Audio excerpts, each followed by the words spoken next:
Okay, I thought I would share with you my actually four mobility moves that I like to do using the continuous loop band. You want a resistance band that doesn't have a lot of resistance. So I'll put a link down below, but you'll want to get one with not much resistance. So, and I'll show you why I prefer the continuous loop to say like a Pilates band, but those work very well as well.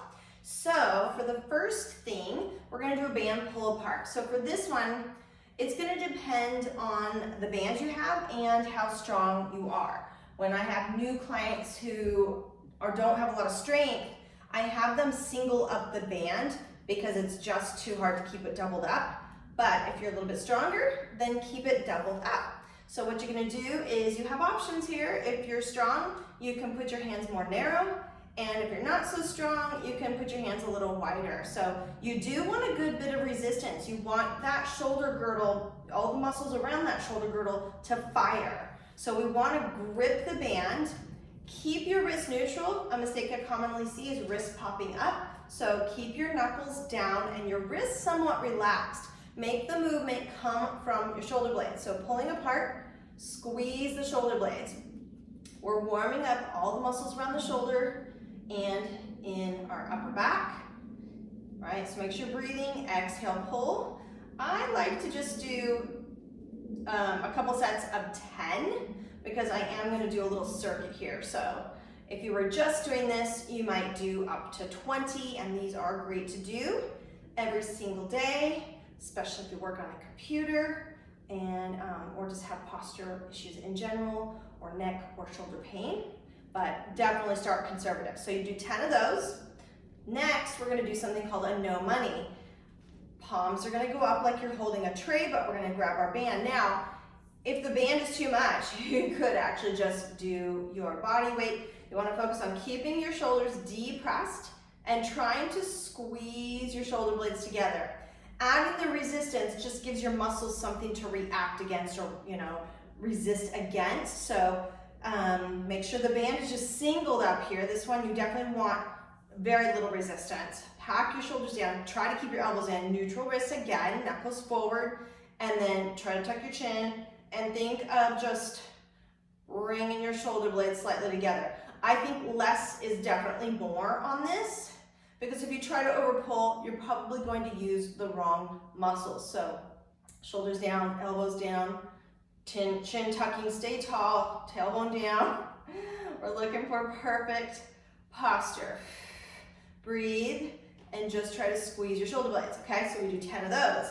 Woo, already burning, okay? Again, you want to practice these. It took me some time to really not involve my upper traps. I just kept reminding myself, shoulders down, relax my neck, and then over time, the right muscles start to fire, and that's what we want, because a lot of times we've trained these muscles up here to fire and do the work, and we have to untrain them, okay? So last is a behind the neck pull down. Now normally if you were at the gym doing a lat pull down with a bar, cable machine, I would not advise you to pull behind your neck. That is very unsafe. But with the band, this is going to be actually perfectly safe and better. It mimics a wall slide. I don't know if you know what a wall slide is, but you'd be up against a wall. That's just really, really hard for a lot of people. So what we're gonna be doing with this pull down is activating the mid and lower traps in our back, right? These are our upper traps, and then it kind of makes this V taper going down, and their job is to help depress our shoulders. So I love this one. We're gonna double up our band, single if you need to, about shoulder distance apart or slightly wider. Take your hands up. It's gonna feel hard at first, and I want it to feel challenging, but if you're new to this, then keep it a little easier and conservative. Now I'm gonna pull the band apart and just go slightly behind my neck. People try to pull too wide and pull down too low, and then they start arching their back or internally rotating their shoulders. So again, less is more, okay? So band overhead and just squeeze the shoulder blades down and back. And I'm being mindful to keep my tailbone tucking because I don't want to arch my lower back. And you'll just do 10, neutral wrists. Again, don't let those wrists pop out. I know there's a lot to think about, so the more you practice it, the better you will get. And I always say, you know, again, just start where you're at. Maybe you just start with the pull aparts, or maybe you just start with the pull down. Start with one, and then work your way up to all three. Now, the last one, because I did say there was 4, is they're known for many names, but one of them is called a shoulder dislocator. So you definitely want to keep that band nice and wide. Don't have a lot of resistance to start, because chances are your pecs and anterior deltoids are so tight that it's going to be hard for you to do this, but it is necessary, because if you can't do it, it means you probably need to do it.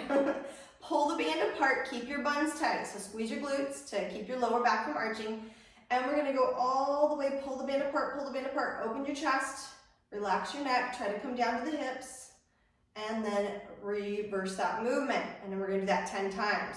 Open the chest, make sure you're breathing, relax your wrists, don't try to do a death grip on the band.